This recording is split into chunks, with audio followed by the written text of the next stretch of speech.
Bayangin begini, kamu buka HP bukan karena ada hal penting, tapi cuma karena tanganmu udah otomatis ngelakuin itu. 5 menit kemudian, kamu entah gimana udah kejebak nonton video yang bahkan gak kamu pedulikan. Kayak, kok gue bisa nyasar sampai sini? Dan seringkali, pertanyaannya bukan kenapa sih gue doom scrolling terus, tapi apa sebenarnya yang lagi gue hindari? Hari ini kita bakal ngobrol santai tentang kenapa kita suka banget tenggelam dalam doom scrolling. Bukan buat nyalahin diri sendiri, tapi biar kamu akhirnya ngerti pola yang selama ini bikin kamu stuck. Karena kadang, begitu kamu tahu akar masalahnya, kamu bisa mulai ngerem dan ambil alih lagi kendali hidupmu. Coba bayangkan seseorang yang cuma mau cek cuaca sebentar, tapi berakhir nonton video tentang kapal karam dari abad pertengahan. Dia bahkan gak suka sejarah, tapi ada tugas yang harus dikerjain dalam 3 jam. Dan rasanya menegangkan banget buat sekadar mulai. Jadi HP, jadi tempat pelarian, kadang bukan karena malas, tapi karena ada rasa takut atau cemas yang gak mau kita hadapi.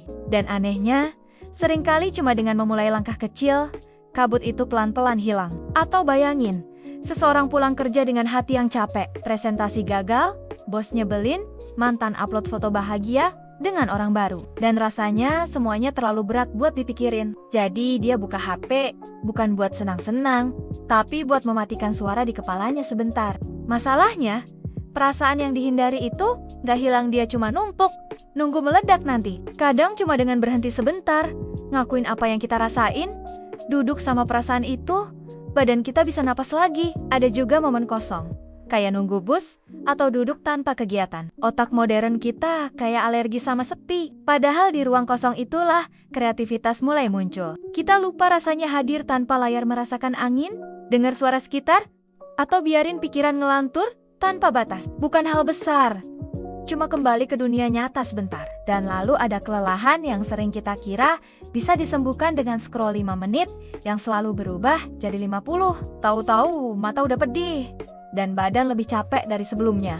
Seolah kita bilang ke diri sendiri, aku mau istirahat, tapi yang kita lakukan malah kebalikannya. Kadang tubuh cuma perlu tenang tanpa stimulasi air hangat, musik pelan, buku, atau sekadar lampu redup tanpa notifikasi. Jadi, yang mana dari semua itu yang paling mirip sama kamu, yang bikin kamu terpancing buat buka HP tanpa mikir? Nggak ada jawaban yang salah, karena semua orang punya versi doom scrollingnya sendiri. Mulai sekarang, kalau kamu melihat tanganmu otomatis meraih HP, coba berhenti sebentar.